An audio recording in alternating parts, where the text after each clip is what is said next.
Hey, YouTubers. Hey, it's me, Zipster. Okay, so where I get all my inspiration these days, because I forget what's going on, because I have like a brain like Teflon. Nothing sticks to it. I'm sitting in Stickum with a bunch of my buddies, and somebody came up with the like, what do you think about, CBGB's closing? I'm like, that brings back a flood of memories, man. Because, like, in the day when I was, down there, I mean, CBGB had been open forever. That used to be like a big, just a big wino kind of place where people hung out, and I don't know. It wasn't really a rock club early on. The big places were Max's Kansas City, of course, which Andy Warhol had given new life to that in the late 60s.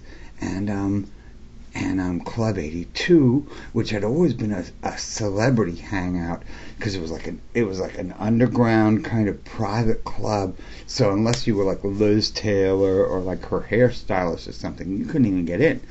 But those are the places that were really attracting a lot of attention in the early 70s.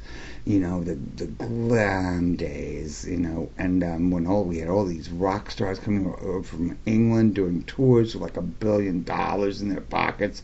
And there was like a restaurant called Ashley's that was right down the street from Max's.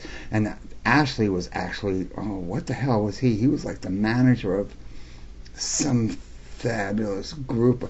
I don't know. All this greatness just seemed to mix together in like 72, 73, 74, 75. New York was magic. It was magic. Everybody was everybody, I mean, I remember sitting upstairs at Ashley's one night, and you'd pay like fucking $60 for a bottle of Great Western Champagne, which is like a $9 bottle of champagne. But you were sitting at Ashley's, and you're sitting there, and like the table across from you, you would see David Cassidy like French kissing a boy. I love this place. That's what I'm thinking to myself. Okay, so anyway, as far as, let me try to get on some kind of track here. As far as CBGB's, yeah, I was sad to see it close, but CBGB's was not the kind of place that Another Pretty Face, that was my band, that wasn't the kind of place we wanted to play. They were attracting a kind of weirder, well, first of all, the place smelled like piss really bad. It was just a shithole. It was a shithole. The bathrooms, disgusting. So we preferred Club 82, because that was just the whole ambiance was decadence and deco, and it was fantastic. And Max's Kansas City, that kind of lent itself more to the performance artist punk kind of, well, pre-punk, but yeah, like performance artists who were like cutting themselves with like X-Acto knives and stuff, and I wasn't into that either. Of course, eventually Another Pretty Face wound up playing at Max's and CBGB's and everywhere. But my best memories of CBGB's are when, years later, when Zen for Primates started together, the conversation came to, well, can we play in New York? And I'm like, well, I do know some people, from Max's Kansas City from the old days.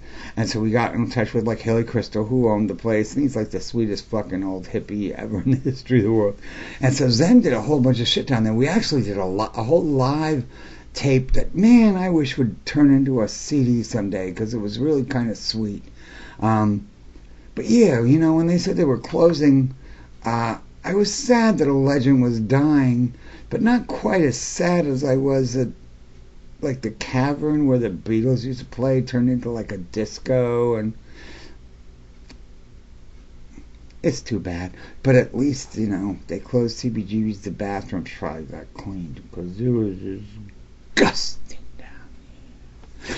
Okay, there's gonna be, there's gonna be so much more coming now, because wow, things are gonna be spinning out of control. There's gonna be so much happening in my life in the next couple of months, and my God, I'm so glad I got to share it with all you guys. Okay, okay, thank you.